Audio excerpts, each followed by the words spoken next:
오늘 읽은 본문부터 본격적으로 사사들의 이야기가 시작됩니다. 사사기에는 12명의 사사들이 등장하는데 다 다른 개성과 특징을 가지고 있습니다. 그래서 앞으로 이제 또 새벽 재단의 담임 목사님을 통해서 부교육자를 통해서 또 말씀을 들을 때 이 사사들의 독특한 면들을 바라보게 될 텐데, 그러나 그들을 주목하는 것이 아니라 그 사사들을 사용했던 하나님을 주목하셨으면 좋겠습니다. 열둘, 이번에도 열둘입니다. 이 사사들도 12명이 나옵니다. 12지파, 12제자, 12광주리가 또 남았었고 12진주문들이 하늘에 있다라고 요한계시록에 나오고 있고요. 12천사들, 12개의 보석들, 12개의 기초석, 생명나무의 12종류의 과일들이 있다라고 요한계시록에 얘기합니다. 성경은 참 12에 집착합니다. 온전한 뜻은 잘 모르겠지만, 그러나 처음부터 끝까지 12를 얘기하는 거 보면은요, 하나님은 참으로 신실하시다, 하나님의 마음은 한결같으시다, 하나님은 동일한 방법으로 일하시는구나 라는 것을 하나님의 신실하심에 대해서 깨달을 수 있는 것 같습니다. 이 12 중에 첫 번째 등장 사사는 온니엘입니다. 온니엘은 갈렙의 동생인 그나스의 아들이라고 얘기하고 있습니다. 마치 온니엘은 갈렙의 후계자로서, 갈렙이 여호수아 시대의 사람이잖아요. 2장의 사사기 2장의 여호수아가 막을 내리는 것을, 사망하는 것을, 별세한 하늘나라 가는 것을 우리가 보게 되는데, 여호수아 시대를 또한 가나안 시대로 잇는 그런 사사로 온니엘이 마치 그 역할을 감당하고 있습니다. 온니엘, 하나님은 힘이시다, 능력이시다라는 뜻의 뜻을 가지고 있습니다. 온니의 이름을 통해서 정의되고 있는 하나님의 정의는 힘이시라는 거예요. 하나님은 능력이시라는 것입니다. 여러분들 그 5손가락 기도 아십니까? 초보 신앙인들에게 기도를 어떻게 해야 됩니까? 질문했을 때 얘기해주는 시청각 자료로 우리가 편안하게 얘기할 수 있는 그런 5손가락 기도가 있습니다. 첫 번째는 기도할 때 찬양을 해라는 거예요. 하나님 찬양받기 합당하신 분이시다, 찬양을 해라 라는 거죠. 두 번째, 이 검지손가락, 집게 손가락은 우리에게 주신 감사가 얼마나 많은지 한번 세어보자, 그러니까 감사 기도를 올려라 라는 겁니다. 이 중지는 제가 펼 수는 없을 것 같고요. 이 중지는 펼 수 없을 정도로 우리가 회개하고 고백하고 자백해야 되는 그런 것에 기도를 올려라 라는 겁니다. 그리고 약지는 간구를 하라는 거죠. 간구, 우리의 필요들을 주님 앞에 호소해라, 강청해라 라는 것이죠. 마지막 약지는 중보하라는 거예요. 가장 연약한 자들을 위해서 중보하라는 겁니다. 그래서 5손가락 기도가 있습니다. 그런데 여러분들 5손가락 큐티도 있는 거 아십니까? 제가 요거는 이제 선교단체에서 한 선배님에게 배운 거예요. 5손가락 큐티도 있어요. 그러니까 선교단체 제가 다닌 지가 오래됐는데 정말 그때 지금도 기억하는 거 보니까 이 시청각 자료가 정말 우리에게 이게 또 기억으로 좋은 효과를 나타낸다라는 거죠. 5손가락 하나님 말씀 묵상하는 그런 요소들이 있는데, 첫 번째 엄지는 하나님이 어떤 분이신지 말씀을 큐티할 때, 묵상할 때 첫 번째로 하나님은 어떤 분이신지 한번 보라는 거예요. 한번 정리해 보라는 거예요. 하나님은 어떤 분이신지. 두 번째 이 검지는요, 교훈하는 것, 하나님께서 너에게 교훈하는 것은 무엇인지 한번 또 적어보라는 거죠. 또 중지는 똑같습니다. 중지는 회개할 것들이 무엇인지, 하나님 말씀 보면서 너 회개할 것들이 무엇인지 한번 또 정리해 보라는 거죠. 또 약지는 우리가 그냥 이렇게 혼자 펼 수가 없어요. 그럴 만큼 약지는 같이 이렇게 도와주고 해야 되는 거라서 기도해야 되는, 말씀을 보면서 너가 너 생각대로 기도하는 것이 아니라 말씀을 통해서 기도해야 될 것이 무엇이니? 라는 것을 한번 묵상해 보라는 거죠. 그래서 이 약지는 기도해야 될 것에 대해서 적어보라는 겁니다. 마지막으로 이 새끼손가락은 우리가 약속할 때 사용하잖아요. 그래서 하나님의 약속은 도대체 무엇이니? 그렇다면은 너는 하나님께 무엇을 약속할 거니? 여러분들 약속은 쌍방간의 관계의 문제잖아요. 그렇기 때문에 하나님의 약속은 무엇이니? 그럼 너는 무엇을 약속할 것이니? 여러분들 5가지 기억하셨나요? 네, 기억 못해도 됩니다. 하나님 말씀만 묵상하시면 돼요. 근데 이 5가지로 묵상하면은요, 또 체계적으로 좀 이렇게 묵상이 되더라고요. 여러분들 근데 그럼에도 불구하고 여러분들 이 5가지의 요소를 다 기억하실 필요는 없고, 가장 중요한 첫 번째 요소가 정말로 중요합니다. 하나님은 어떤 분이신가? 여러분들 하나님이 어떤 분이신가? 이것이 정리되어지고 이것이 우리의 마음에 깨달아지면은 이 4가지는 자연스럽게 나옵니다. 여러분들 이 첫 번째가 선행이 되어야지 교훈받는 것도, 또한 내가 회개해야 될 것도, 또한 내가 참으로 기도해야 될 것도, 또한 내가 받는 약속과 하나님께 다짐해야 될 결심도 여러분들 첫 번째에서부터 비롯된다는 거예요. 하나님은 어떤 분이신가? 하나님은 어떤 분이신가? 그래서 이 첫 번째의 관점으로 오늘은 좀 성경을 좀 묵상을 했습니다. 그 전에 7절만 보도록 하겠습니다. 7절. 이스라엘 자손이 여호와의 목전에 악을 행하여 자기들의 하나님 여호와를 잊어버리고 바알들과 아세라들을 섬긴지라. 여러분들 이 한 구절 안에 하나님의 백성이라고 자처하는 이스라엘 백성들의 실상과 또한 우리 실상이 드러나고 있습니다. 여러분들 우리는 바로 망각의 존재입니다. 여러분들 우리는 잊어버리는 존재예요. 자기들의 하나님 여호와를 잊어버리고, 자기들의 하나님 여호와를 잊어버리고, 여러분들 이것이 우리의 실상이라는 거예요. 유월절, 무교절, 초막절, 수많은 성정들의 성소 집기들, 또 여러 가지 절기들, 여러분들 이런 것들이 왜 있는 것입니까? 이스라엘에게 왜 있었습니까? 이스라엘을 괴롭히려고 있는 것입니까? 여러분들 그것이 아니죠. 이스라엘이 하나님을 잊어버리지 않도록 하나님께서 장치를 마련해 둔 것이죠. 그럼에도 불구하고 우리보다 훨씬 많은 장치들을 가짐에도 불구하고 이스라엘 백성들이 자기의 하나님을 잊어버렸다라는 거예요. 망각했다라는 것입니다. 주님은 1차적으로 너희의 문제는 너희가 열심히 하지 않는 거야 라고 얘기하지 않습니다. 주님은 1차적으로 구약에서 계속적으로 얘기하는 것은 너희가 잊어버렸어, 너희가 망각했어, 너희가 나를 잊어버렸거든. 여러분들 이 호소를 합니다. 이것에 대한 해법은 무엇입니까? 기억해라, 기억해라 라는 것입니다. 베드로후서 1장 9절에 베드로가 이렇게 얘기합니다. 한번 들어보십시오. 이런 것이 없는 자는 맹인이라 멀리 보지 못하고, 또 멀리 보지 못하는 것뿐만 아니라 그의 옛 죄가 깨끗하게 된 것을 잊었느니라. 여러분들 이것을 잊었대요. 여러분들 죄사함의 이 놀라운 은혜, 여러분들 우리가 가질 수 없는, 우리가 상상할 수도 없는 이 죄사함의 놀라운 은혜조차도 잊어버렸다는 겁니다. 여러분들 이것이 어쩌면은 그리스도인들의 실상일 수도 있다는 거예요. 하나님 백성들의 실상, 연약한 인간의 실상일 수 있다는 겁니다. 별 수 없습니다. 여러분들 별 수 없어요. 다시 기억하는 것뿐입니다. 여러분들 다시 기억해야 돼요. 하나님을 기억해 봅니다. 그래서 하나님은 어떤 분이신지 한번 좀 보도록 하겠습니다.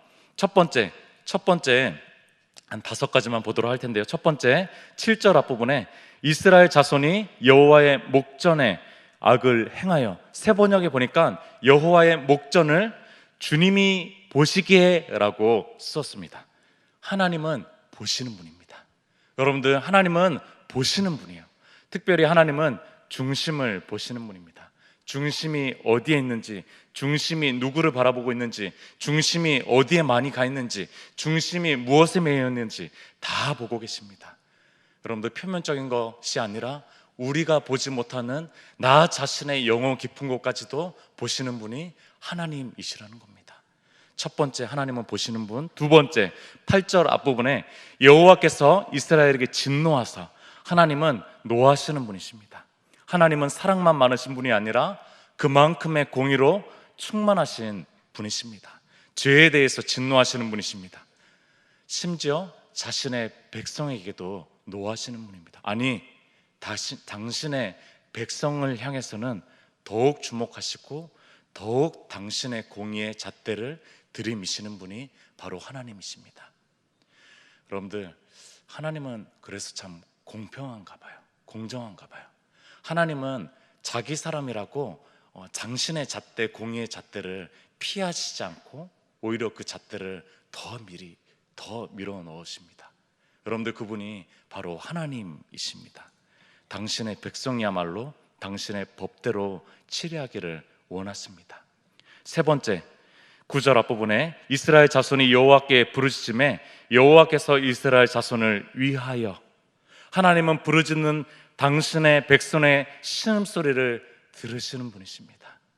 그리고 그 백성을 위하시는 분이십니다. 여호와께서 이스라엘 자손을 위하여, 여러분들 그 백성을 위하시는 분이십니다. 하나님은 한결같이 들으십니다. 당신 백성의 소리를 예민하게 들으십니다. 조금의 신음소리도 놓치지 않고 들으십니다. 두 딸 중에 첫째 딸이 잘 때 좀 신음소리를 낼 때가 간혹 있어요. 그러면 이제 부모된 마음에, 부모님들을 다 아실 거예요. 부모된 마음에 내가 상처를 준 일이 있었나?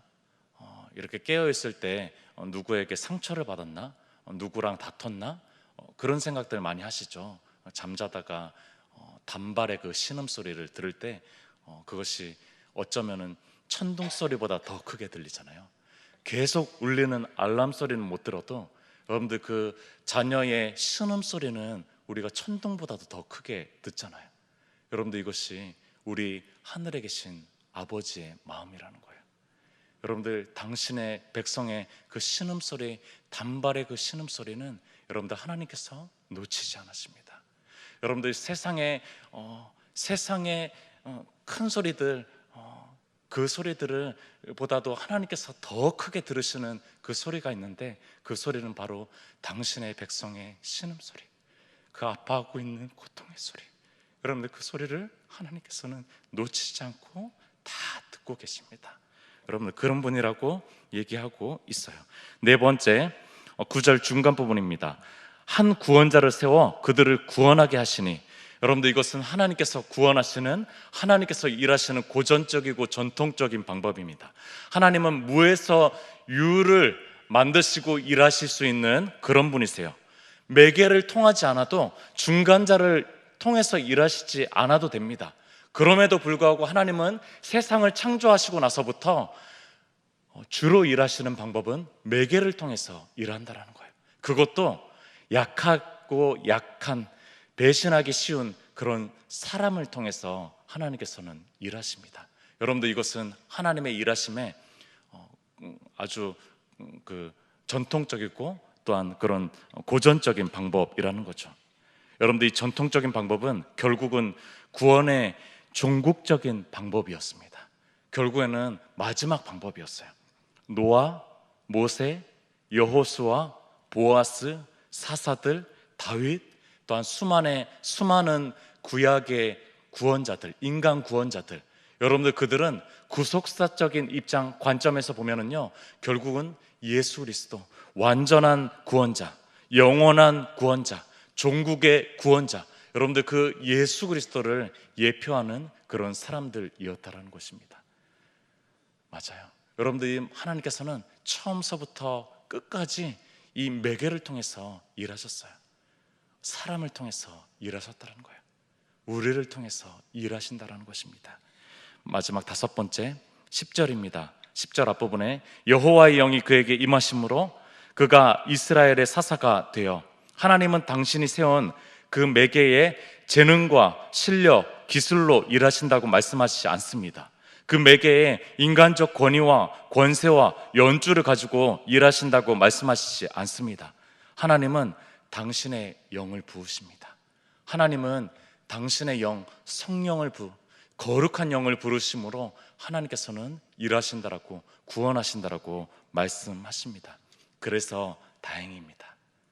그래서 다행이에요. 온니엘, 기드온, 입다, 삼손, 여러분들, 사사기에 하나님의 영을 받았다라고 하는 그 사사들이 한 4-5명 정도 나옵니다. 그렇지 않은 사사들도 분명히 하나님의 영을 받았지만 그 직접적으로 나오는 그런 사사들이 한 4-5명 정도 나옵니다. 온니엘, 기드온, 입다, 삼손. 온니엘은 특이사항이 안 나오니까 나머지 기드온, 입다, 삼손은 인간적인 흠결이 많은 사람들이에요. 여러분들 이 사람을 사용하셨대요. 이 평범한 오히려 인간적인 흠결이 많은 이 사람들을 하나님께서는 사용하셨대요. 그들의 재능과 그들의 면모를 통해서가 아니라 하나님의 영을 부으심으로, 성령을 부으심으로 일하셨습니다. 하나님은 어떤 분이십니까? 엄지손가락 묵상 한번 정리해 보도록 하겠습니다. 첫 번째, 하나님은 중심을 보는 분이십니다. 그것이 보이기에 하나님은 당신의 백성의 중심의 죄에 진노하시는 분이십니다. 세 번째, 그러나 하나님은 당신의 백성의 신음소리, 탄식소리를 들으시는 분이십니다. 그래서 네 번째, 도무지 감당할 수 없는 긍휼의 마음으로 구원하시고자 하는데 직접이 아니라 한 구원자를 세우시는 방식으로 일하십니다. 다섯 번째, 그러나 그 구원자 당사자의 실력과 재능과 권위가 아니라 심지어 예수님조차도, 당신의 아들 예수님조차도 하나님의 영으로 그 일을 이루셨습니다. 사실 너무나 잘 알고 있는 사사기에 나오는 하나님의 모습입니다. 하나님의 성품입니다. 그러나 내가 이 하나님을 정말 알고 있나? 야다라고 하죠. 히브리어로 야다, 구약적인 알다라는 표현이죠. 하나님을 안다라고 표현할 때 야다라는 말을 합니다. 여러분도 이것은 지식적인 알을 초월하는 경험적인 암입니다.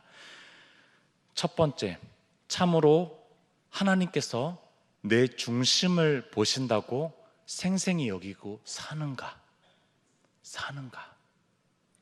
두 번째, 정말로 내 작은 은밀한 거짓과 죄에도 진노하시는 어미하신 공의의 하나님으로 경외하고 두려워하며 사는가? 세 번째, 아무에게도 말하고 싶지 않고 꺼내기 힘든 개인적인 아픔과 고통과 고민과 고뇌의 마음의 기도를 정말 들으신다라고 우리가 생각할까?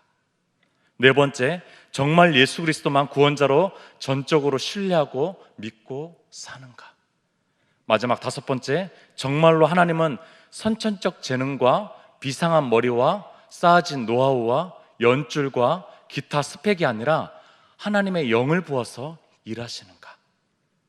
여러분들 정말 이 하나님을 내가 알고 있나? 정말 이거를 내가 인정하고 있나? 온니엘, 하나님은 능력이시다. 이 사사에게도 이 지식이 있었을 겁니다. 분명히 있었을 것이에요. 그러나 하나님이 영이 임하니까 비로소 자신의 이름의 크기를 알게 됐어요. 자신의 이름의 크기가 이만큼 큰 거구나 알게 됐다는 거예요. 여러분들 머릿속으로는 충분히 알고 있죠, 그 하나님에 대해서. 그러나 하나님의 영이 임하니까 여러분들 그 사실을 생생하게 알게 됐습니다. 자기 이름의 의미, 자신의 사명, 정체성 회복되는 순간입니다. 아, 하나님이 정말 능력이시구나. 하나님은 정말 우리 중심을 보시는구나. 하나님은 정말 중심의 죄까지 낱낱이 보시는구나. 하나님은 작은 기도도 다 들으시는구나. 하나님은 나 같은 사람도 구원의 통로로 세우시는구나. 아, 하나님은 성령으로 일하시는구나. 여러분들 이 능력의 하나님이 정말 내게도 능력의 하나님이었으면 좋겠습니다. 그렇게 이해되어지고 그렇게 경험되어지고 그렇게 주님을 바라볼 수 있었으면 좋겠습니다. 우리 함께 기도했으면 좋겠습니다. 주님을 더 알기 원합니다. 다른 것보다도 우리 주님을 더 알기 원합니다. 그러기 위해서는 우리에게 성령이 필요합니다. 주님의 마음, 주님의 뜻, 또한 그 주님의 모든 것을 다 알고 계시는 성령님께서 우리의 마음에 찾아오셔서 우리가 어떤 일을 할 수 있는지, 또한 어떤 놀라운 하나님의 나라의 역할들을 감당해야 되는지, 그 모든 것을 알고 계시는 주님을 먼저 알고 또 아는 그런 귀한 삶이 될 수 있도록 우리를 인도해 달라고, 우리를 이끌어 달라고 우리 같이 기도했으면 좋겠습니다. 우리 주여 한번 외치고 기도하도록 하겠습니다.